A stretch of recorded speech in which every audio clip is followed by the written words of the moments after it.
Welcome back to my channel. Assalamu alaikum. Myself Shaheen. So today I am going to react on the video of Akbaruddin Owaisi, a very powerful dialogue by him. और yeah, क्योंकि एक बहुत ज़्यादा requested video है, so yeah, let's have a look. Without any further ado, let's get started.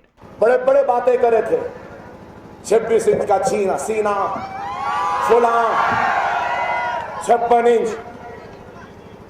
चाय वाले,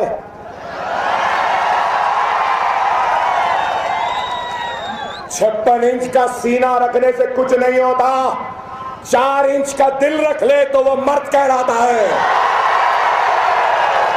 अगर आपको कोई तकलीफ है तो वार करना है तो मुझ पे करिए, मेरे दलित भाइयों पर वार करना बंद कर दीजिए। वार करना है तो मुझ पे कीजिए, गोली चलानी है तो मुझ पे चलाइए, मेरे दलित भाइयों पर मत चलाइए। उनको मार रहे हैं तो आपको गोली मार देना। अरे तुम वजीर आजम हो, मेरे को गोली मार दो। अच्छा बाबा, मार रहे तो गोली आपको मार दो बोले। अब गोबर खिला रहे तो उसको किसको खिलाना? हाँ, किसको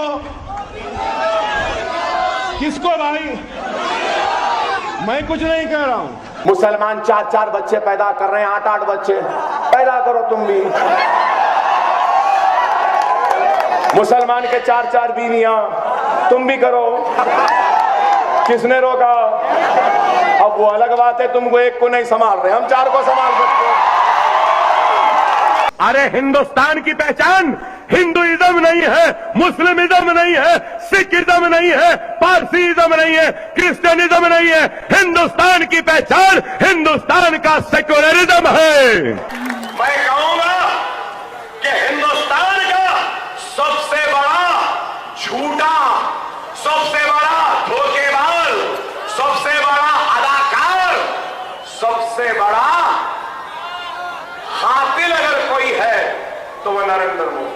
सवाल उनसे है जिन्होंने कहा कि बड़ा अवतार है, मसीहा है, फुला है, बदलाव आया, चेंज आया, अच्छे दिन। वाह क्या दिन आ गए, लाइनों में खड़े हैं लोग। क्या अच्छे दिन, क्या इस अच्छे दिन के वास्ते वोट दिए थे देने वाले? मिस्टर मोदी 15 लाख का जो सूट पहने थे ना, ओबामा आए वक्त मोदी मोदी मोदी लिखा हुआ था, वो काले धन का था या सफेद धन का था? अरे मुसलमान में राम का खून नहीं है, मुसलमान में आदम अलैहिस्सलाम का खून है। अल्लाह इलाहा इल्लल्लाह मोहम्मद रसूलुल्लाह का कलमा गूंजता है। अरे हिंदुस्तान को लव जिहाद, घर वापसी, गौ रक्षक की जरूरत नहीं है, हिंदुस्तान को 2 वक्त की रोटी की जरूरत है। तो वजीर आजम क्या बोल रहे हैं? क्या क्या बोल रहा है छिचोरा? आप बताइए, कैसा आदमी है बताइए? दिख रहा है वजीर आजम के वैसा? जहां गया गले मिलने रहा। सिर्फ एक काम अच्छा करा, ओबामा आए वक्त दिल्ली की सर्दी में चाय डाल के पिला रहा था। कितनी तकलीफ होती है मुखातिब करते करते मैं जानता हूं, मेरा अल्लाह जानता है, लेकिन फिर भी वो जिंदा। जिस किडनी पे गोली लगी थी, चाकू लगी, डॉक्टर्स बोले निकाल देना, पूरी फट गई। एक डॉक्टर बोला नहीं रहने दो, बाद में देखेंगे। आज वो गुर्दा, वो किडनी पहले से ज्यादा अच्छी चल रही। ये हाथ जो कहते थे लोग उठ नहीं सकता, अरे ये हाथ इतना मजबूत हो गया कि मुसलमानों की अजमत के लिए इख्तिदार के गिरबान को पकड़ के खेलने के ताकत रखता है यह हाथ। अरे ये सब कुछ मुमकिन हुआ तो क्यों हुआ? इसलिए हुआ क्योंकि हम अल्लाह की रजा के लिए काम करते हैं। मैंने त्याग दिया। किसको त्यागा भाई? बड़ा महल था तेरा, रोल्स रॉयस की गाड़ी थी, बच्चे थे, बीवी थी, कौड़ा रुपये था, क्या था, क्या त्याग दिए? एक बूढ़ी मां है, छोड़कर आ गए। अपनी निचली दर्जे की सियासत के लिए ज़ईफ मां को भी कतार में खड़ा दिया, बताने के लिए देखो मेरी मां खड़ी है। अफसोस, अगर उस मोदी की जगह मैं होता तो अपनी मां के लिए मैं कतार में खड़े होता और मां को अपना पैसा देता। मैयत को ले जाने को रास्ता नहीं है, कोई बात नहीं, एक वक्त मर रहे हैं, रोज मरते हैं, क्या गंदगी है, ठीक है, रहने दो। अरे आपके इस सोच की वजह से आज ये आपके सर पर बैठकर नाच रहे हैं। अरे मजलिस आई है तो देखो, 8 दिन में हम उनके सर पे बैठ रहे हैं और वो कैसा नाच रही है, ऐसा नाच रही है जैसा नाच मेरी बुलबुल को जब पैसा मिलेगा। पाकिस्तान चले जाओ, बीफ खाए, वो खाए, हाँ मैं खाता हूं बीफ, क्या करते बताओ? मैं खाता हूं, खाता रहूंगा। पहले भी कहा, फिर कह रहा हूं, मजे में कॉम्प्रोमाइज नहीं कर सकते। जब तक ये जबड़े के अंदर गोश्त नहीं रहा, निवाला हल्लक से नीचे नहीं जा सकता। चलो, मैं तुमको चैलेंज करता हूं, हिंदुस्तान की सबसे बड़ी मंदिर में तुम आ जाना। महाभारत, भगवत गीता को सर पे रख के उस मंदिर के भगवान के सर पर हाथ रख के कसम खा के बोलना कि जिंदगी में तुम काला धन नहीं कमाए, काला धन नहीं खरीदे। 1% के लोग हैं जिनमें मैं भी हूं जो ये मानता है कि गुजरात के फिसादात का जिम्मेदार कोई और नहीं, वो नरेंद्र मोदी है। शोहर के सामने बीवी की इस्मत को लुटाया, बेटे के सामने मां की आबरू को लुटाया, अरे भाई के सामने बहन की इस्मतों को लुटाया, बच्चों को यतीम कर दिया, सुहागों को उजाड़ दिया। अरे इस दरिंदे के खिलाफ कांग्रेस ने कोई कार्रवाई क्यों नहीं की, है मेरा सवाल है। अरे मेरी आंख रोती है। अगर कांग्रेस 2004 में इख्तियार पर आने के बाद अगर इस शख्स को चार्जशीट करती, जेल में डालती, हथकड़ियां पिना देती, तो ये शैतान, ये जालिम हिंदुस्तान का वजीर आजम नहीं होता। ये आरएसएस नहीं, ये क्लब ऑफ बैचलर्स है। और ये लोग जो खुद तो शादी नहीं करेंगे, खुद जिम्मेदारी का बोझ नहीं उठाएंगे, खुद तकलीफ नहीं उठाएंगे, बीवी और बच्चों की पुकारों को, उनकी खिलखिलाहट को, उनके तनखीदों को और उनके गुस्सों को नहीं झेलेंगे, लेकिन दूसरों से कहेंगे कि आप 4-4 पैदा क्या करेंगे, क्या करेंगे? जेल में डाल देंगे ना, सूली पर लटका देंगे, मार देंगे, ठीक है, हम मरने तैयार हैं, सूली पे लटकने तैयार हैं, जेल में जाने तैयार हैं, लेकिन इज़हारे हक से मुंह मोड़ने तैयार नहीं है, नहीं है, नहीं है। हम तुम्हारा मुकाबला करेंगे। और अगर साल, 2 साल, 5 साल, 10 साल या जिंदगी भर जेल में रहते हुए मर भी जाना है तो अकबरुद्दीन ओवैसी को वो भी कबूल है, लेकिन तुम्हारे सामने हम झुकने को तैयार नहीं हैं। इलेक्शन में पूरा कैश में खर्चते हैं और फिर बोलते हैं भ्रष्टाचार के खिलाफ कर रहे हैं।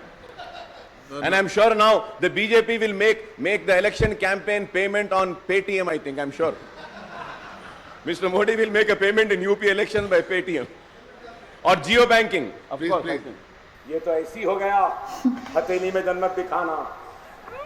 एक तरफ उनु है, एक तरफ इनु है, अब बीच में तो बीच वाला है। अब समझ गया? नरेंद्र मोदी बोल रहे हैं रिलायंस के दवाखाने में कि आज से सदियों, सैकड़ों साल पहले प्लास्टिक सर्जरी की तो कैसा थी वो भी बता रहे हैं कि इंसान की गर्दन काट दी गई तो हाथी का सर लेकर आया गया और प्लास्टिक कंटेनर में उसको दिया। क्या है बताइए, क्या है बताइए। गुजरात में पढ़ाया जा रहा है कि वाहन गाड़ियां महाभारत के दौर में आ गई थी, टेलीफोन था उस जमाने में। नहीं मालूम ये भी कौन से किसके अवतार से नहीं मालूम। कन्वोकेशन था, डिग्री की तकसीम थी, वहां गए, मुखातिब थे, मुखातिब करते करते रोहित का जिक्र लाए। रोहित का जिक्र लाते ही क्या अदाकारी, क्या एक्टिंग थी, देखो जाके नेट पे भाई। मेरे ही देश के नौजवान बेटे रोहित को आत्महत्या करने के लिए मजबूर होना पड़ा।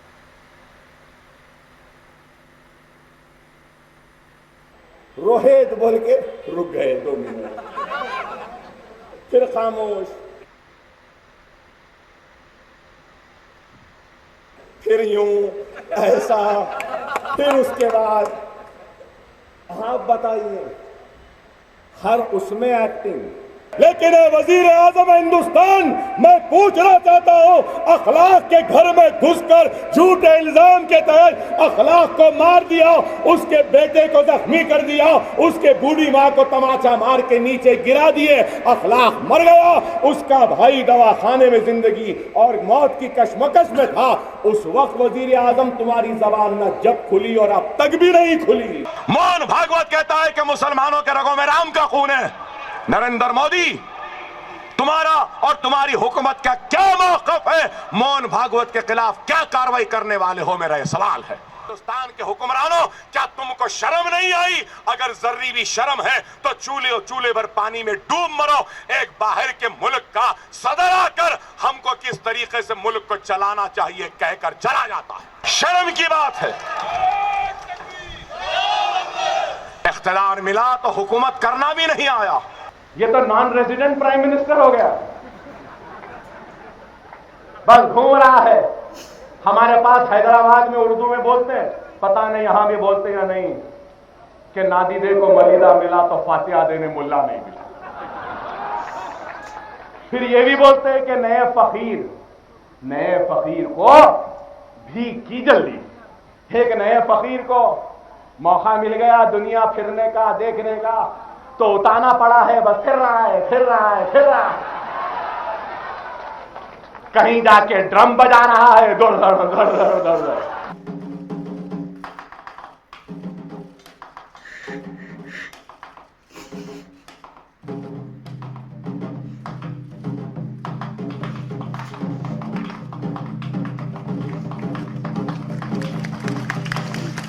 मंजलिस गांधी भवन को नहीं गई, दारुसलाम की चौखट की धूल चाटने पर मजबूर इंदिरा गांधी हुई थी। लिख लो मेरी बात को, खुदा की कसम, अकबरुद्दीन ओवैसी, ये सोनिया गांधी, ये राहुल गांधी, ये जितने भी गांधियां, उनके गुलाम जितने भी हैं, उनको दोबारा दारुसलाम की चौखट पे जबान को चाटने पर मजबूर कर दूंगा। नरेंद्र मोदी के लिए मुलायम सिंह यादव ने क्या कहा? वाराणसी में जलसे में मुलायम सिंह यादव ने कहा कि नरेंद्र मोदी वो शख्स है जो इंसानियत का कातिल है। मुलायम सिंह ने कहा वाराणसी में कि नरेंद्र मोदी वो शख्स है जिसके हाथ हिंदुस्तानियों के खून में डूबे हुए हैं, रंगे हुए हैं। और वही मुलायम सिंह इसी इंसानियत के कातिल को आशीर्वाद देता है, अपने घर की शादी में मदू करता है और उसी खून में डूबे हुए हाथों में हाथ अपना रखकर हाथ मिलाता है। मुंबई नगरी के यूसुफ खान, दिलीप कुमार, अमिताभ बच्चन, शाहरुख खान, सलमान खान शर्मा जाना और कहना कि हमारे से बड़ा एक्टर तो ये है। हद है, रो रहे हैं, मुझे मार देंगे। मुझे एक फिल्म का गाना याद आ गया, कौन सा पिक्चर था मुझे याद नहीं। मैं स्कूल में था जब, फिल्मों का शौक था, तो वो फिल्में याद नहीं आ रहा कौन सा फिल्म था, मगर ये याद है अमिताभ बच्चन का फिल्म था, अमिताभ बच्चन गाना गाया और वो गाना क्या था? हंसते हंसते रोना सीखो, रोते रोते हंसना सीखो। तो माइंड ब्लोइंग वीडियो, जो उनके डायलॉग्स थे वाकई में बहुत ज़्यादा पावरफुल थे, और जिस तरह से वो अपनी चीज़ों को डिलीवर कर रहे थे डायलॉग्स को, that is also so aggressive और very powerful at the same time. And जिस तरह से वो हक और सच को बयान कर रहे थे बहुत ज़्यादा मोटिवेटिंग था। और and one of my most favourite dialogue is जिसमें उन्होंने कहा कि जो हिंदुस्तान की पहचान है, ना सिख है, ना हिंदू है, ना क्रिश्चियन है, ना मुस्लिम है, बट सेकुलरिज्म है। क्योंकि रिलीजन जो है एक प्योरली ट्रीट किया जाता है एक पर्सनल मैटर के तौर पे। तो ये मुझे बहुत ज़्यादा अच्छा लगा because equality means a lot everywhere. So equality होनी ज़रूरी है because we all human beings are equal. So video बहुत ज़्यादा अच्छी थी एंड ज़बरदस्त थी। सो या दैट्स इट फॉर टुडे। मिलती हूँ मैं आपको नेक्स्ट वीडियो में।